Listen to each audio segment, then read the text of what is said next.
M.Ed. first semester 2023 previous year question, course code 2.1.1। Group এতে আছে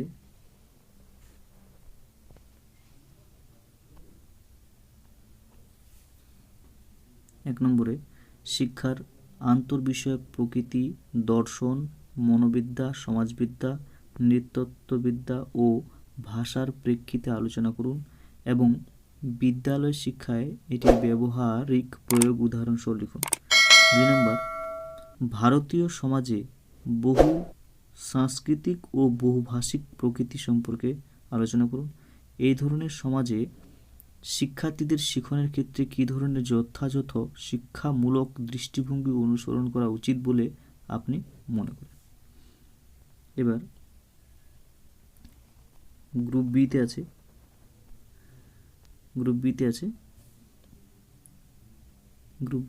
3 নম্বর প্রশ্ন, শিশুর সংস্কৃতায়ন ও সামাজিকীকরণে বিদ্যালয় ও অভিভাবকদের ভূমিকা আলোচনা করুন।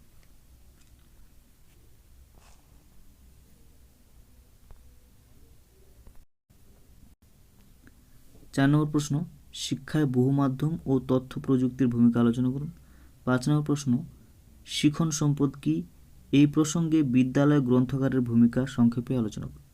6 নম্বর প্রশ্ন, বর্তমান বিদ্যালয় শিক্ষা ব্যবস্থায় এনজিও এবং আঞ্চলিক বিভিন্ন গোষ্ঠীর ভূমিকা সম্পর্কে আলোচনা করুন। 7 নম্বর প্রশ্ন, স্থিতিশীল শিক্ষা বলতে কি বোঝেন? শিক্ষার সামাজিক, সাংস্কৃতিক ও অর্থনৈতিক প্রেক্ষিতে আলোচনা করুন। 8 নম্বর প্রশ্ন, ব্রিটিশ পিরিয়ডে শিক্ষা সংক্রান্ত নীতিগুলি আলোচনা করুন। মধ্যযুগীয় ভারতের শিক্ষা ব্যবস্থার মূল বিষয়গুলি উল্লেখ করুন।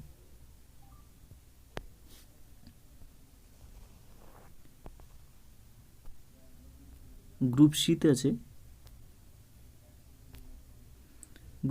আছে 9 এ শিক্ষায় সমসুযোগ, 9 বি শিক্ষায় শান্তি, মূল্যবোধ ও নান্দনিকতার ভূমিকা। Course code 2.1.2। গ্রুপ এতে আছে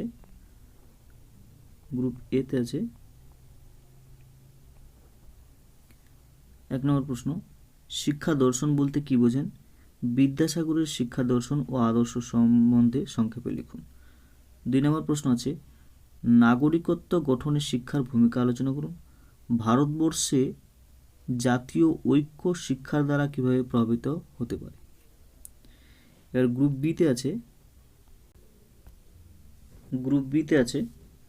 3 নম্বর প্রশ্ন, শিক্ষায় ন্যায় ও অন্তর্ভুক্তির প্রভাবগুলি আলোচনা করুন। 4 নম্বর প্রশ্ন, শিক্ষা ও গণতন্ত্রের মধ্যে সম্পর্ক বিবৃত করুন। 5 নম্বর প্রশ্ন, যে কোনো দেশের শিক্ষা ও অর্থনৈতিক বিকাশে দারিদ্র্য ও অসমতা কিভাবে প্রভাব বিস্তার করে।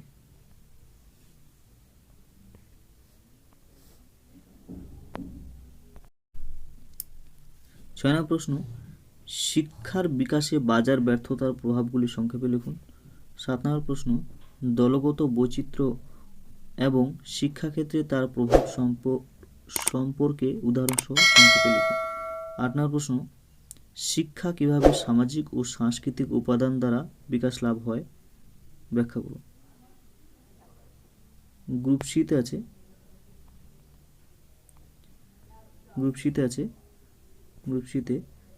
9 এ মানব উন্নয়ন সূচক, 9 বিতে আছে শিক্ষায় নাগরিক সমাজের ভূমিকা। Course code 2.1.3।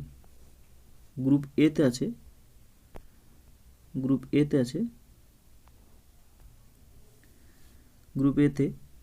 1 নম্বর প্রশ্ন, এরিকসনের মনস্তাত্ত্বিক সামাজিক বিকাশের স্তরগুলি আলোচনা করো। এই তত্ত্বের শিক্ষাগত তাৎপর্য যথাযথ উদাহরণ সহযোগে লেখো।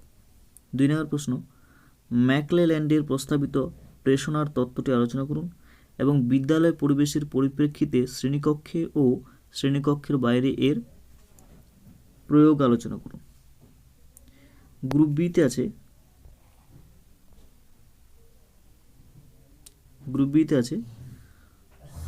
3 নম্বর প্রশ্ন, প্রাক্ষোভিক বুদ্ধির সংজ্ঞা দিন।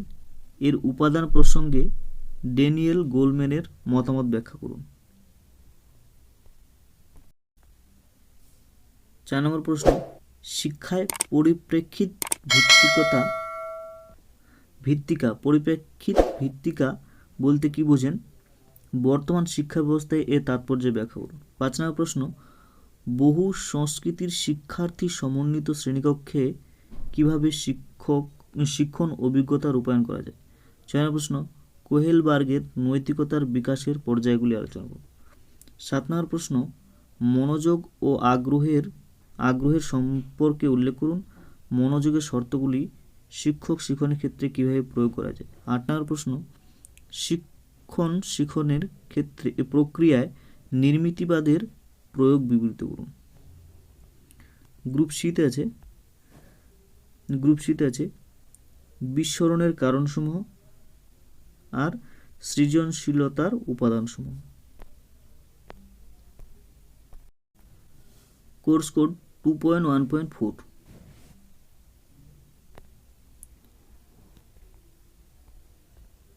গ্রুপ এতে আছে 1 নম্বর প্রশ্ন, চাকুরি পূর্ব শিক্ষণের প্রয়োজনীয়তা, উদ্দেশ্য এবং পরিধি সম্পর্কে আলোচনা করুন। চাকুরি পূর্ব এবং চাকুরিরত শিক্ষণের মধ্যে পার্থক্যগুলি কী কী? 2 নম্বর প্রশ্ন আছে, শিক্ষকদের ধারাবাহিক পেশাগত মনোন্নয়নের গুরুত্ব কী?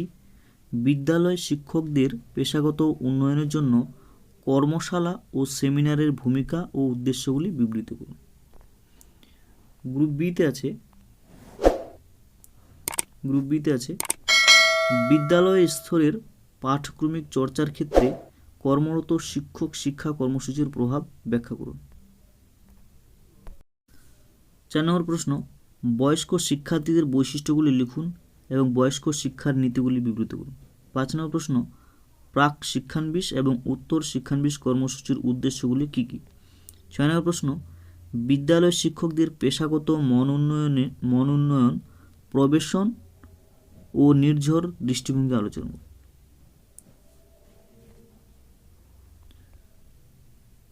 7 নম্বর প্রশ্ন, শিক্ষণ প্রতিষ্ঠানগুলির সম্মুখীন হওয়া 4টি সাধারণ সমস্যা উল্লেখ করুন এবং সমস্যাগুলি নিরসনে সম্ভাব্য সমাধানের প্রস্তাব দিন। 8 নম্বর প্রশ্ন, শিক্ষা কর্মসূচিতে ভিত্তিমূলক বিষয়গুলির জন্য শিক্ষক কেন্দ্রিক ও মিশ্র দৃষ্টিভঙ্গি আলোচনা করুন। গ্রুপ সিতে আছে